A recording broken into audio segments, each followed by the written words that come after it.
Your administrator just asked me if I had a PowerPoint presentation, and no, I don't, and I'm sorry, but I'm not from the factory, so why would I have a PowerPoint presentation? Good morning, or good afternoon for some of us that came in from other coasts. It's a pleasure for me to be here, and you know, when Mike first called me and asked me to come and speak here, I was like, are you sure you want me to speak? Do you know what I write about? Do you know what I do? Do you know this? Do you know that? Are you sure? There might be a little too much controversy for your group. And he's like, no, it's okay. Come on down. And we spoke again last week just to make sure. I was like, well, I just want to make sure that you're okay and that I want to be free to speak because, you know, unlike a lot of speakers that you get coming in, and sometimes, often from manufacturers, speeches are really written for them. And so I'm here really representing my own point of view, not something that my boss or somebody thought I should represent. And so the bottom line is there won't be any 4 or 5 syllable words, and may not be as fancy as you would have expected, but I'll do my best to make it worth your time for being here. It's really unusual that I would be here speaking because I wrote a book. I didn't set out 28 years ago to write a book. I set out to be a car dealer. I'm a car salesman. I began because my father began, and he began back in 1977 with a very single, small Chrysler Plymouth dealership right outside of Washington, D.C. He was in his own pursuit of the American dream, having migrated here from the Middle East to go to medical school. And he began to sell used cars on the side one summer to just sort of make some money. And then quit medical school because he was having more fun, and he kind of figured I can make way more money selling cars than I can being a medical doctor, and I'm certainly having a lot more fun doing it. So that's how we got started. You know, shortly after he got his first dealership, Chrysler went into their first bankruptcy. And for those of you who were around then, I think you'll recall it was a much different bankruptcy than the one we experienced just a couple of years ago from our manufacturers. You know, back in the early 80s, the Chrysler bankruptcy was different. We had a different leader. We had Lee Iacocca, and you can say what you want about him, but he was really artful and masterful in that he did what had to be done to save that company, the only intelligent thing to do. He rallied all of the dealers across the country and brought them together as one. And together as one, they went to Washington and solved the problem. And they went to work and they sold cars because that's what we do best. Lee Iacocca used to run commercials, if you can find a better built car in America, buy it. Does anybody remember that commercial? And when he was introducing the K car, a blind man could have found a better built car in America. But we sold the hell out of them because that's what we do. We're car dealers. And we knew that our survival was dependent upon it. So, you know, the next time you're in New York City and you're strolling past the Statue of Liberty along the shoreline, just remember that that was the power of a bunch of car dealers coming together and making that happen, because we were the ones who raised that money to pay the government back. It was sort of like a payback for them for helping us out at a time, you know, that we needed. Now, if you fast forward to late 2008, the financial crisis started to hit. November and December, we didn't know if we'd be open tomorrow. Chrysler and General Motors didn't know. And at that time, I think Ford was even questioning if they'd be open tomorrow. Once again, the automakers called on us to help them, to take them to Washington, to get those bridge loans that they so desperately needed to keep their companies afloat. We did it. We lined up. We harassed our members of Congress. We showed up. We held rallies. We held press conferences. We were the most famous nobodies who would show up on Capitol Hill and call a press conference, and reporters would show up. And we made such a big noise, and once the coast was clear, we never knew that that was the beginning of the engineering of our demise. Because come the change of the administration, things started to shift. We didn't know. You know, the taking of America's hometown dealers is really the most misunderstood and the most little-known story in history in America. I'll bet most of you in here, and we're in the business, don't really know what happened, how it happened, or why it happened. You know, the collapse of General Motors and Chrysler, it was sad for all of us. But then our government designed a group to rescue our manufacturers, and they called them czars. And unfortunately, at the hands of these czars, a good portion of our Main Street auto dealers were hung out to dry. These dealers represented entrepreneurs everywhere, and we are symbols of the American dream. That's why we do what we do. The dream is pretty simple. It goes like this. You get up, you work hard, you play by the rules, you pay your taxes, you pay your bills, you pay your employees, and you give back to your communities. What more could we ask? This is a dream that our founding fathers saw. That when people first started to come over to this country, way back in the 1700s, that's why they came, to be free, for the American dream.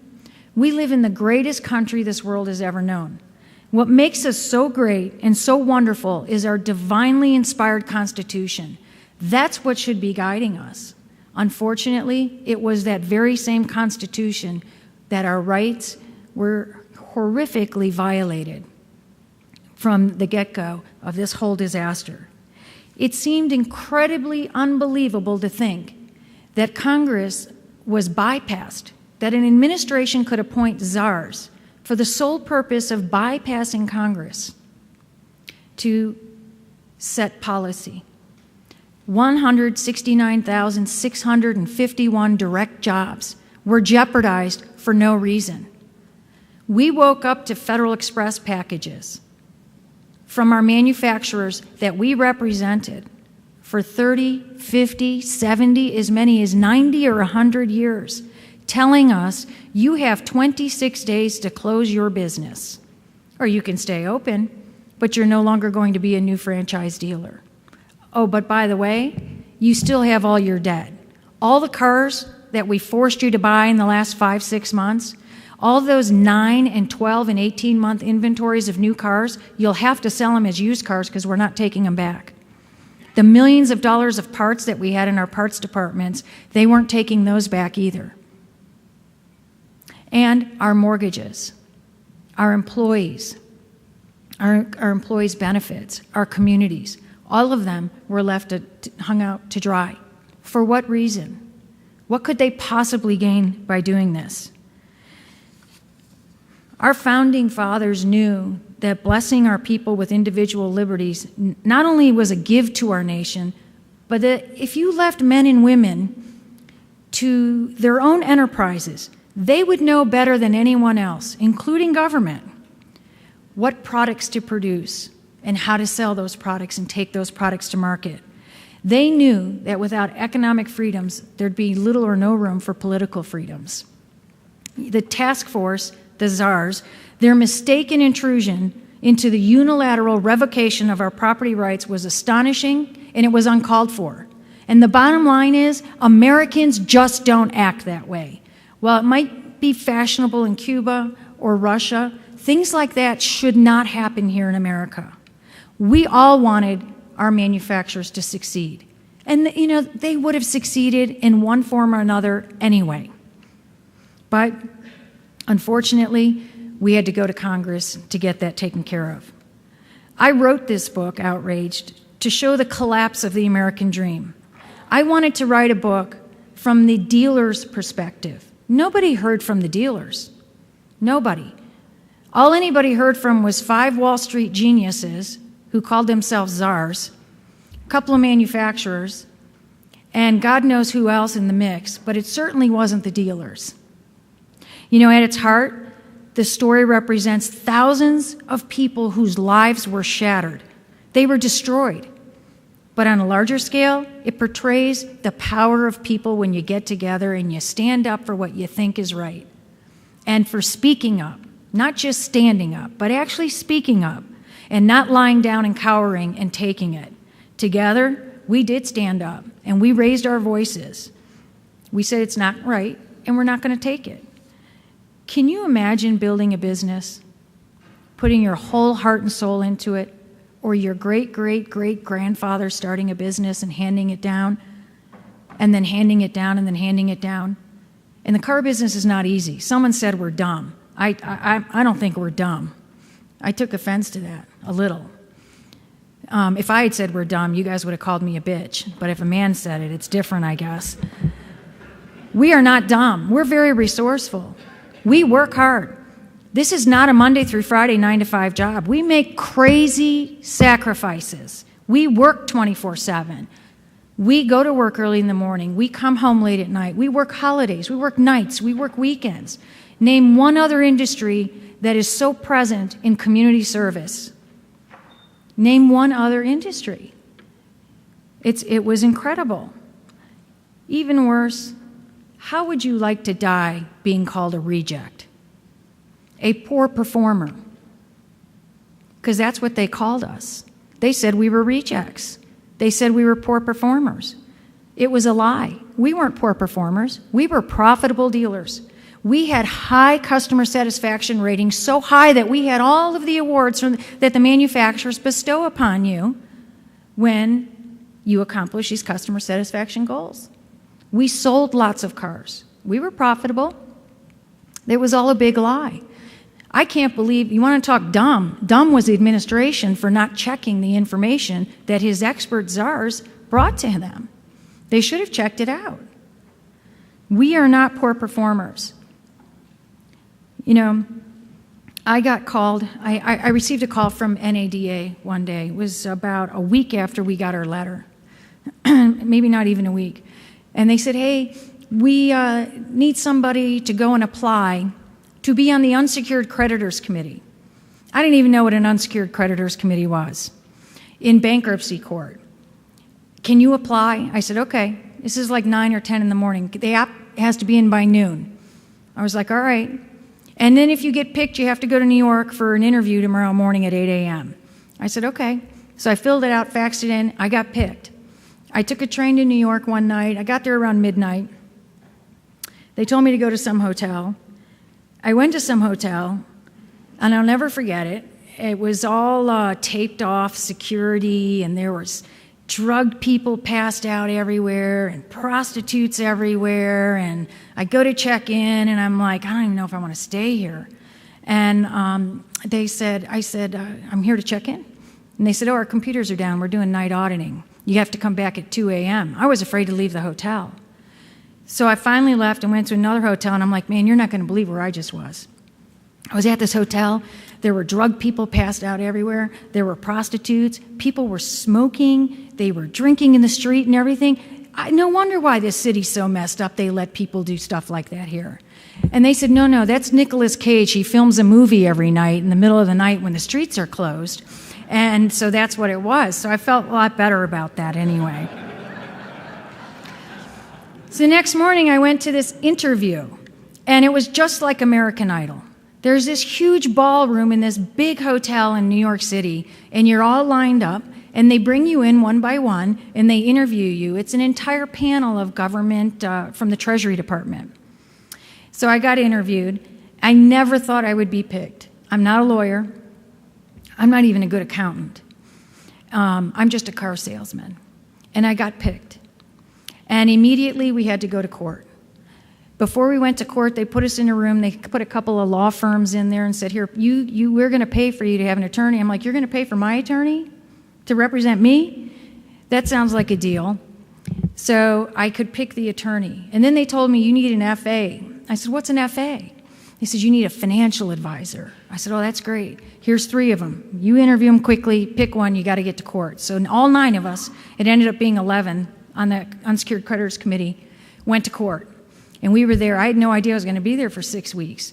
But I want to thank you, the American taxpayers, Because not only did you hire a law firm for me that the expenses were, I don't know, $10 or $11 million a month. My FA was also well over $8 million. But you put me up in a Ritz-Carlton. What else? You wouldn't believe the meals they would cater for us that you did. And that's what the American taxpayers paid. You wouldn't believe the expenses. And now, pretty soon, under the Freedom of Information Act, all those documents are going to come out. And you want to talk about looking dumb? Those people are really going to look dumb. So we would sit in court, and there was a lot of fighting back and forth over, here's $30 more million. Who gets it? And then Treasury would come up with $10 more million. How are you going to divide it? And we would have these votes. And the votes were the most excruciating emotional thing for me. I didn't know how to vote. Thank God AutoNation begins with an A and DARCARS begins with a D, because they would go alphabetically when you did your vote, and I would listen to what AutoNation would do, thinking that, he's really smart and things that I don't understand. I'll just vote with him. Can you believe that's how our country makes policy? So we would do that, but sometimes I just didn't agree. Remember, they're a public company. We're a private company. We have private money invested. We have families invested. Sometimes our votes didn't agree. We'd go to the courthouse, a federal courthouse, no laptops, or no computers, no phones. Or you were allowed to have a laptop, but you couldn't have a phone, and you couldn't have camera phones or anything. So I used to put my cell phone in between the lid of my laptop and the keyboard. And so that's how dumb security is. So when I would be scanned every morning, they would just think it was the part of the keyboard. So I'd have a cell phone. And I remember there being a vote once that I knew dealers were really, really going to get messed up. It was really going to hurt the dealers. I didn't know what to do, because if I voted yes, they would get hurt. If I voted no, they'd get hurt again. Even another group would. So they did the vote, and there's 11 of us. So when it came to me, I did what I saw on TV that you could do. I said, I abstain. They said, okay. They went past, but then the vote was 5-5. So the judge called me in and he said, Tamara, you cannot abstain. You have to vote. In the meantime, I have members, and this is how all our votes went, texting me. If you don't vote this way, this country will fall. It will all be on your shoulders. It will all be your fault. They would threaten you. That's how, you want to talk dumb? Men always put stuff like that in writing. Man, just say it so you can say you didn't say it. But when you text it and you email it, it's there. I can prove you said it. But I certainly wasn't going to challenge anybody. I remember once I went in, I told the judge then, I have to go to the bathroom. And he's like, okay.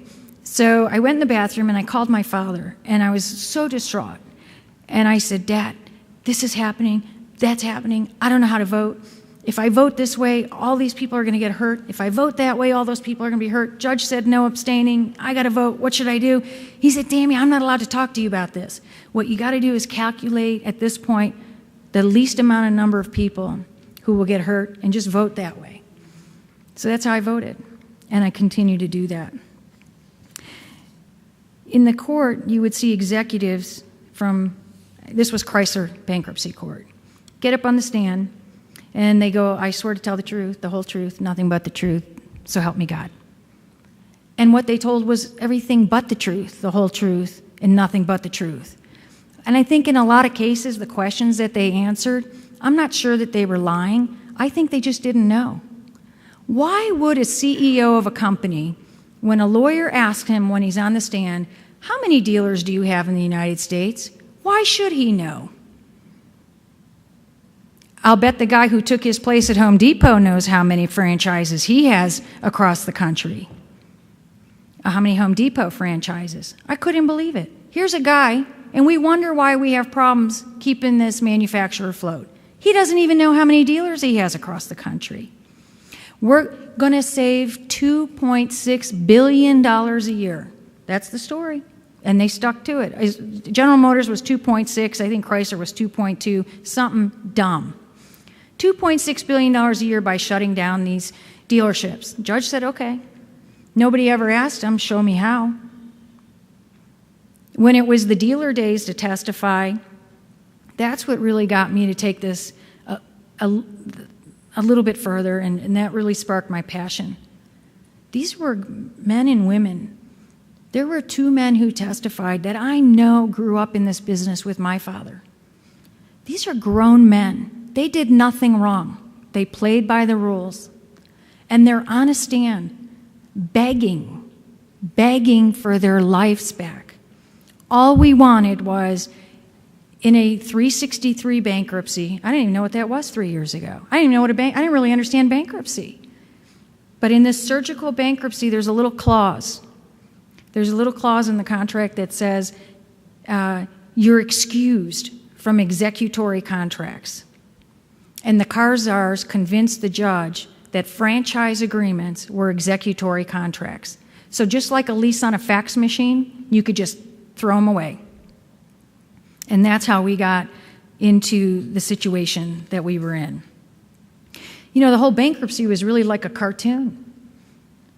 Can you imagine a big corporate bankruptcy like this and the secured bondholders didn't get paid? They took second to, well, you know who got paid the most, don't you? Who do you think got paid the most? Who do you think got most of that money? The unions. Who ever heard of such a thing? And you know what a lot of people also don't know? It was 789 Chrysler dealers. There were a couple hundred more. That was just list number 1. There was a second list. And unfortunately, I know who was on that list. That was like my big win on that unsecured creditors committee. I got them to negotiate to kill the list.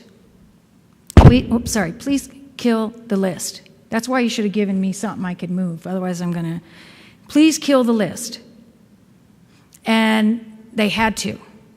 They had to because they wanted something so bad that there was no way I was going to vote for it unless they promised that second list.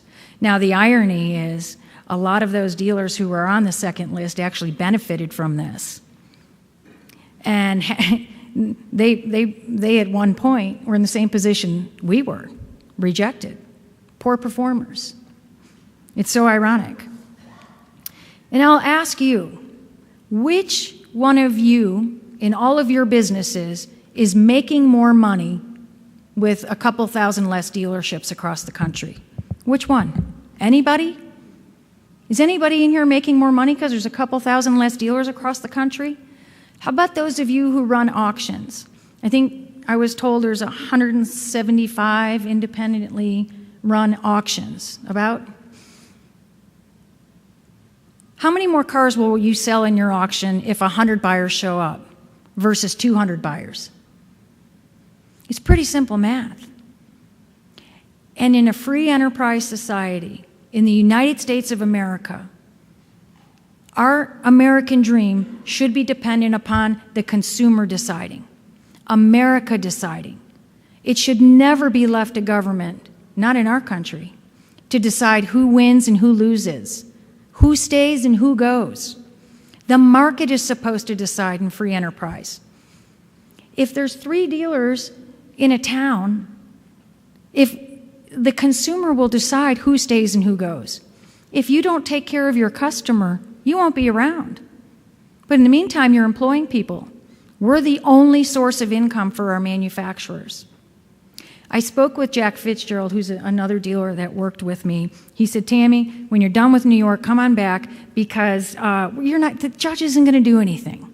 We need to take this to Congress. So we, on a really scratch piece of paper, wrote a bill to be introduced to law. And he said, just go down and start knocking on doors and telling people. I started with my congressmen. And I said, okay. He said, just go knock on doors. We got to get this bill passed into law. And I said, all right. So I made a few phone calls, and everybody kept asking, I'm sorry, what committee are you with? And we were like, committee? They're like, yeah. So it didn't take long to figure out. All you have to say is you're with a committee, and more people will talk to you. So Alan Spitzer, our third dealer, said, why don't we just call ourselves the Committee to Restore Dealer Rights? I was like, great. So when I would show up on Capitol Hill or make phone calls, I'd be like, hi, this is Tammy Darvish. I'm a co-founder of the Committee to Restore Dealer Rights. Then they think you're important. And then they think like you have a bunch of PAC money or something, so they're going to let you in. to talk to them. Then I was very lucky that one of our congressmen said, "We'll do a press conference." We did a press conference, and it was very well taken. And he introduced our bill. He took two junior congressmen, one from New York, one from Eastern Shore in Maryland, and said, "Why don't you guys go ahead and introduce it?" He wanted, and we'll co-introduce it with you, two senior members, as an experience for them on introducing a bill. So they did. And then they told me you have to go get co-signers, or co-sponsors. And I still call them co-signers. So I said, all right. So we did that, and we ended up getting a little over 100 for the first couple of weeks. We all agreed we were going to do, and we started to get more and more members of Congress fired up over this. They were livid. They had been duped because now they brought all the executives to Washington. And then they appeared in Congress in hearings, and they did it again. They raised their right hand. They swore to tell the truth, the whole truth, and nothing but the truth. And they said, dealers cost too much money. These are poor performers. They don't take care of their customers. They're rejects. We will save all this money. We will sell this many more cars if we get rid of them. And get this. This is the one that really I thought was really funny. An executive from Chrysler saying, look, Toyota only has 1,300 dealerships across the United States. If we get down to 1,300 dealers, we'll be just as successful as Toyota. I'm sure you see the same in resale values going through the lanes when they're coming through, right? Does that have anything to do with how many franchises one manufacturer over another has? It has to do with building a quality product, or at least a product that Americans want to buy, doesn't it? So we continue to fight it.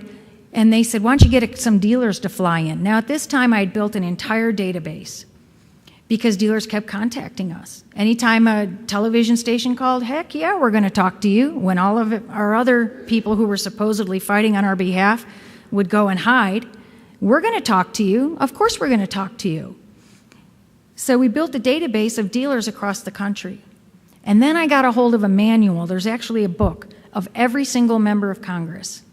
And it tells you for that member on the House and Senate what's their name, their email address, who's their chief of staff, legislative director, scheduler, and press secretary. And I hand-loaded all of them into a database. Hand-loaded every single one. And I did it myself because I didn't trust anyone to get it right. And so I knew that if our bill was going to go to this committee, I knew who was on that committee, and I could push a button and hit all those people. So I wouldn't just email a congressman or a congresswoman. I'd email everybody in her office because I figure sooner or later she'll get the message if I hit everybody. I could sort by committee. I could sort by party. I could sort by women versus men. I could sort by House versus Senate. And that's what we wanted to do, to be able to affect them. And we flooded them. And we flooded them, and we flooded them. We flooded so many calls to the Capitol one day that the leader of the House called me and said, would you please call the dogs off? We get the point. We get the point. We would have conference calls with our dealers across the country. And they were so sophisticated because at this point we didn't trust anybody. We would announce, we're having a conference call tomorrow at 12 noon Eastern time. You can only call these numbers, I'd give them 2 or 3 numbers, between 8 and 10 a.m., and we'll tell you the call-in number for the conference call. And if we didn't know you, you didn't get the call-in number. And then while we were having the conference call, strategizing of who we have to get to next in the House or Senate, if we saw numbers, because it's all computerized, if we saw numbers from certain area codes that we knew didn't belong on the call, we could just push a button and kick you off the call. We have such a sophisticated database that it really helped us a lot. It helped us to get to the right people. Now we have over 400 members of Congress co-sponsored on our bill. A couple of nobodies. Over 400 members. It was so bipartisan, I'm starting to have identity crises. I don't know who I am or what party I am and this and that. It had nothing to do with party. I was really proud of that. It had nothing to do with party. It had to do with free enterprise, the Constitution of the United States of America. I then received a phone call from SIGTARP. SIGTARP is special investigator of TARP funds.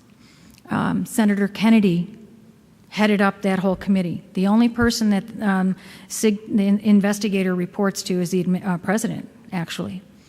And they demanded a full investigation. They said, would you come in and talk to us and tell us your story? I went in, and of course, I go in with over 1,000 documents. Well, they say they pay for your gas. Really? Here's all our part statements. This is where they charge it back. You're right. They put gas in the car and pay for it, but then they charge it back on our part statement. Well, they pay for your training. This is how they're going to save $2.6 billion a year. Yep, they do pay for our training. And look at this. Right here in my part statement, it goes right back. Well, they say they can do less advertising now. They can do less advertising because they have less dealers. They're going to have less money because each dealer contributes for every car that we buy from the manufacturer. He was shocked. And I said, haven't you talked to anybody else from some associations or anything? Yeah. I said, what'd they bring you? He says, they only brought us 1 or 2 pieces of paper. I said, well, then how do you make an investigation off that? I said, let me give you a list of people to talk to. And I gave them I brought all kinds of ex-executives from different car makers in and everything. I even had Mr. Icoca, right, with his age, it was difficult for him. Plus, he told me, he said, I don't want to fight anymore. I'm raising my great-grandchildren and this and that. He at least wrote a statement for me saying that dealers are not a liability to the manufacturer. And that helped us a lot. Well, Congress came back and said, compromise. We want you to go find a compromise. I guess that's what they do on the Hill. They don't just pass laws all day. They get the parties together. And I said, listen, there's no way these people are going to compromise with us. And they had some thank you. You guys hired some really high-class lobbyists for both manufacturers. All Americans did. These guys came in every day in their Armani suits and fancy shoes and everything, telling me the train's left the station, we eat people like you for lunch, the toothpaste is out of the tube. I heard it all. And the leadership of the House and Senate said, we're going to facilitate these meetings. And these meetings were on Capitol Hill. And they were like every other day for weeks. It got to a point where they saw there wasn't going to be a compromise. So they pulled the plug, and they said, we're going to go forward. Now, we actually had 2 bills introduced. One was a bill on its own, and one was a bill that we put as part of an appropriations bill. I didn't even know what it was. I had to look it up. An appropriations bill is like everything for the whole budget for the year for the United States.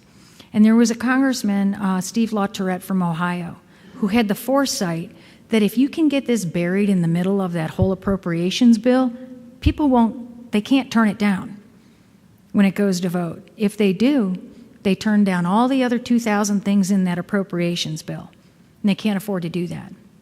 So we did. We jammed it on page 747 of the appropriations bill. And it went to the House, and it passed the House. And then it was going to the Senate. So we had to flood it again with the phone calls and the visits and everything else, and it passed the Senate. And within days, the President of the United States of America signed our bill into law. And that is a clear example of the power of citizenship in America when you stand up for what you believe is right. Sorry.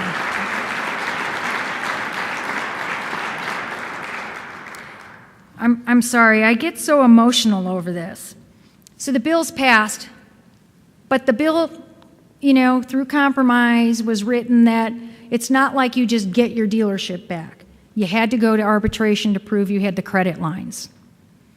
Unfortunately, we had gone from May now, and now it's December. It was December 16th. And some people can't live 2 months, let alone 8 months, with no income and keep paying bills and staying afloat.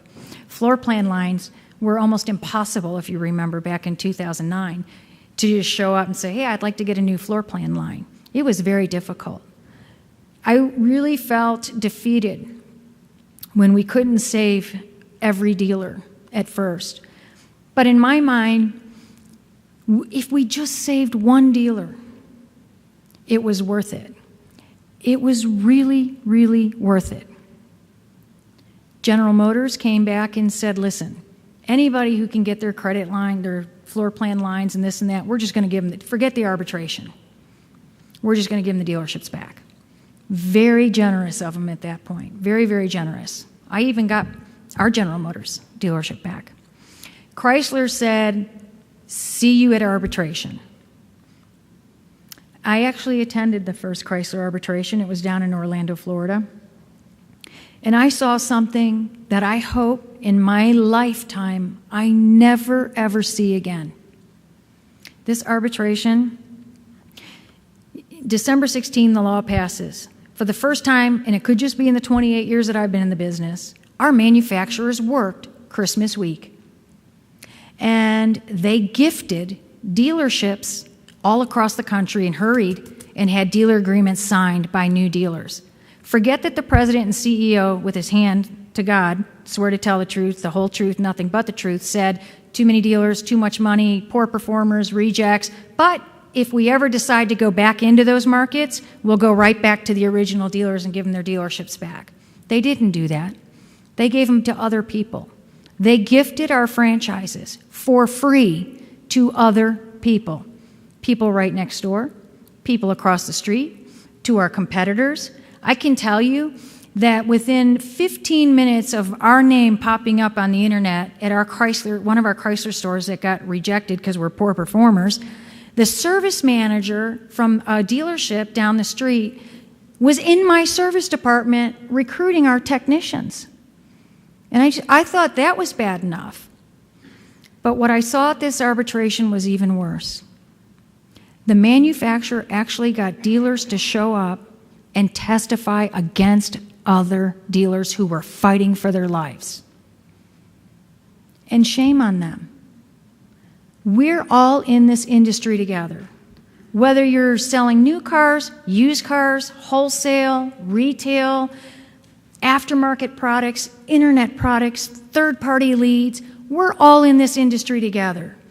We were the laughing stock of the media, of Congress, of all kinds of things. Can you imagine a dealer coming to testify against other dealers because they got their dealership for free? Saying that if you give them the dealership back, it'll hurt me because I've already invested in their cars and the parts and everything that we had already lost.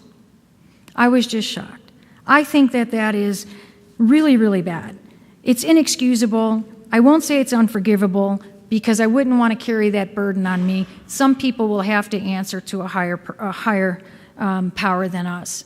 You know, in my book, I call some people, I refer to some of them on some of the boards and manufacturers and things like that. And lobbyists. I call them Stepford wives.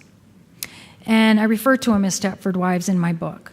I don't know if you've ever seen the movie, the original movie. I hear there's a newer version, and I have not seen that, so I don't know if it means the same thing.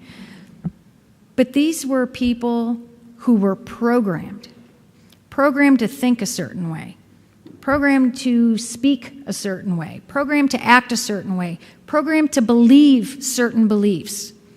It wasn't from their heart.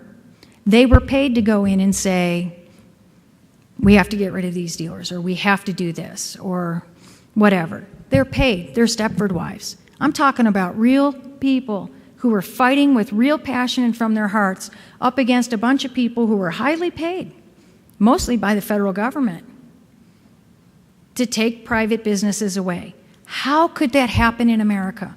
How would you like tomorrow to get a letter out of 175 independent auto auctions? The czar said only 89 of them are going to stay because that's what works better. And here are the ones who are allowed to stay, and here's the ones that are going to go because we said so. And this is the same car czar who was convicted by the SEC for fraud and had to pay $6.2 million to stay out of jail. Now you can buy your way out of jail. You can buy your way out of jail. How could that be? How could we let it? We weren't together enough. We weren't bonded enough in our industry. We're all out for ourselves. Policy shouldn't be made from greed. We should all accept that each one of us somehow, some way, is going to get a piece of that pie. And it's all in good competition. The dealers in Washington where I work, I know every single one. The first dealer meetings I used to go to, they hated each other. Some of them still do. They're still that uptight. But most of us, we're really good friends. It's all in good spirit. We compete fairly, morally, ethically, but we certainly don't steal from each other. You know, I was asked, talk about what's in it for you in your industry. What is in it for you? Well, first of all, our image is a reflection on all of us. It disgusts me to go to a convention and have vendors hire Hugh Hefner's Miss February to come and sign photos, centerfold photos, and pass them out at my own convention. You know, think about it. People already think we wear plaid jackets and polyester pants. People are afraid to light up cigarettes next to us. We might catch on fire. But that's not who we are. We are great Americans. We give back to our communities. We keep so many people employed. We train people. We pay for their advancement and their growth. What other industry could people make the kind of money that we make without having a PhD and all the other fancy things that these car czars had from Harvard? They're all Harvard and Yale and all these fancy schools and everything. Look where it got us. It's all about choice. Freedom to make a choice. Freedom to sell our business if we want to sell our business. Speaking of choice, I don't want to change the subject. I'm just wondering why, as a customer, I can't choose what kind of report I read when I go to an auction. You know, why can't I get a choice of whether I want a Carfax or an auto check or something like that? I mean, I'm always being dictated when I go to an auction. And I know there's a really good reason why, and somebody told me why, and I just don't think that's fair. So as long as I have a captive audience, I'll tell you that in a free democracy, we as the consumers coming through the auctions should have a choice of what report we want to get with our cars. You already bought the ticket. We might as well go to both shows so that we have that choice. You know, and our customers want to deal with people. Factories have tried it before, right? We're going to sell all these cars online and this and that. People still want to deal with people. All the research shows that. Now, we do sell a lot of used cars online. We sell a lot of eBay cars, for example, a lot of junk cars, and we're really testing and experimenting with a lot of that. But the bottom line is people still want to see, feel, and touch. In the last year, I've gone to my Mannheim auction in my area a few times. I know our general manager is here. I don't know where he is, but he's here somewhere. And I think he thought I was nuts when I first started showing up. I hadn't been to an auction in 20 years. It's really changed. I'll tell you the one thing I see changed is there's so many people in there that are buying cars that aren't really dealers. So I don't know if that's a new shift or what it is, but it just seems like the exporters, as short as we are in cars, are buying a lot of our cars and exporting them out of the country. And that has a lot to do with, I think, the shortages that we have. These cars are not available for dealers. Yes, I know fleets are staying in longer. People are hanging onto their cars longer and everything, but we got to do what we can do to keep our inventories at the levels that we need to at least survive. So we'd appreciate your help with that. You know, when they took our franchise sign off of our dealerships, it was very difficult. Thank God we had 30-some other franchises that I could tell a bank just extend the credit line to there. These dealers and independent used car dealers, I think, have it really tough because I know they can't get the floor plan lines that franchised new car dealers can get. And these floor plan lines are really important for us.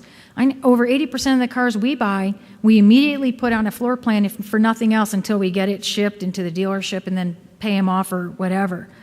How about retail financing? You know, retail financing without that franchise is far more difficult to secure unless we're using subprime, secondary kind of banks and everything. I promise you the SunTrust and Bank of Americas aren't lining up to sign up independent used car dealers across the country. So we really took a hit there as well. Credibility, consumer confidence is much higher if we're a franchise dealer than the independent dealer. So we really needed those franchises back. And as a call to action, I would challenge everybody to think about how everything affects us as a whole. Somewhere along the chain, no matter how small or how far down the chain, we're all connected somehow. And our actions will effectively affect all of us. We should bring each other up. We should work more together. I didn't even know what NAAA was. And that might be my fault. I'm really trying hard to really understand all of my, my business partners. And if you take Auto Trader, for example, I don't even know if does Auto Trader even come to this? If you take Auto Trader, for example, I want to know I love Chip Perry. I think he's the smartest man I've ever met in my life, besides my father. There are a lot of really smart people, but he's at least one that I've met. And yeah, maybe he charges a lot, but I understand what I'm getting because he made sure we understood. I would recommend that we need to make sure all these dealers really understand what you do and how you do it and why you do it. Because if we're related, we should understand that. We have people on our dealer councils, on our ad councils, making decisions. Should we boot this? Should we keep it in the budget? Should we get rid of it? And they don't even know what they're voting on. All they know is it's $5,000 for this or $50,000 for that. Let's educate the dealers and bring our worlds more closer together because we can help each other. Reciprocity. Maybe we have value that we can help you with and vice versa.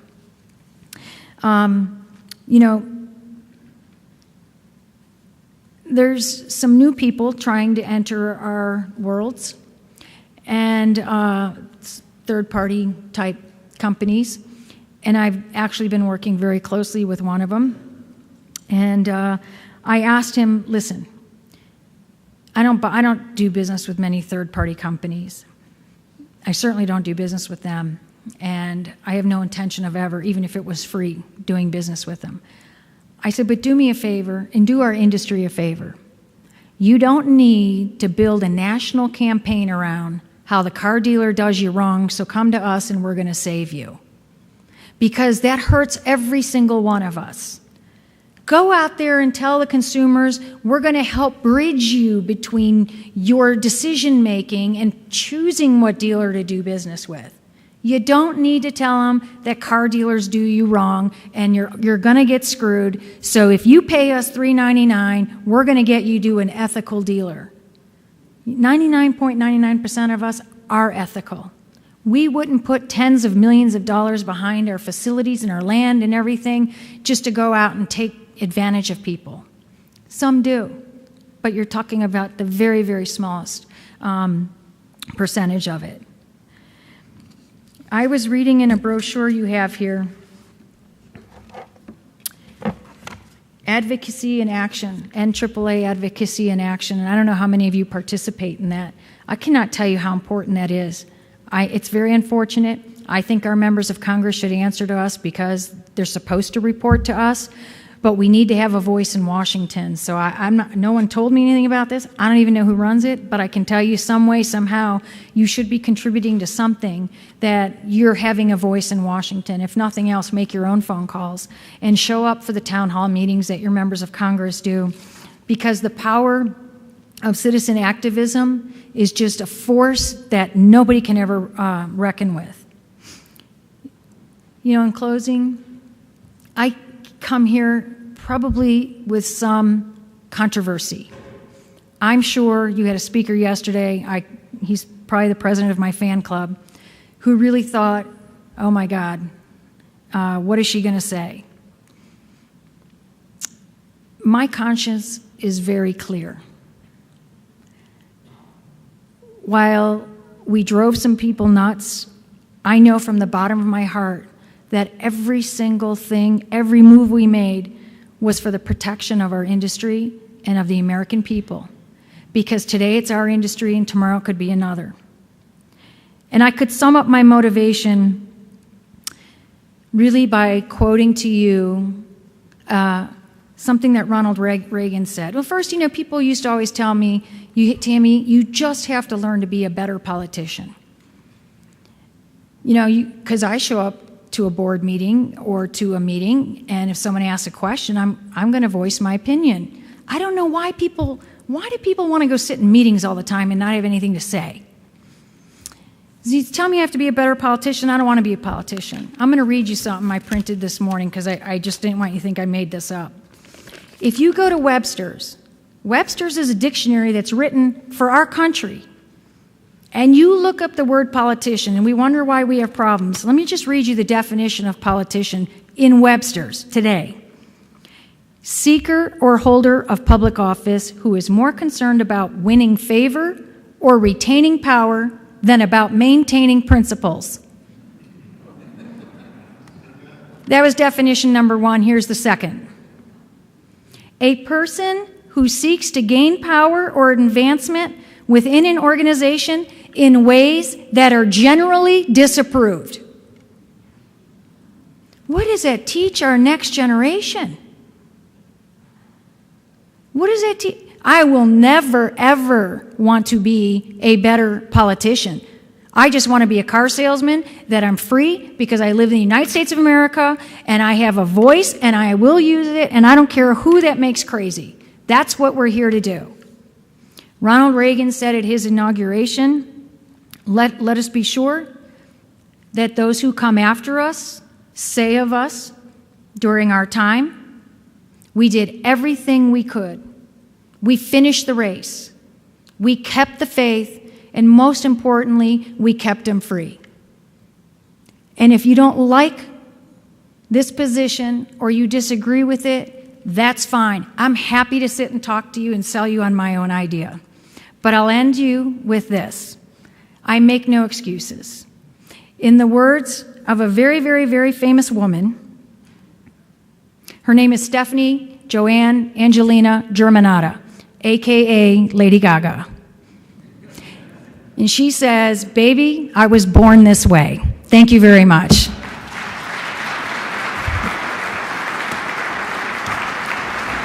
I'm sorry.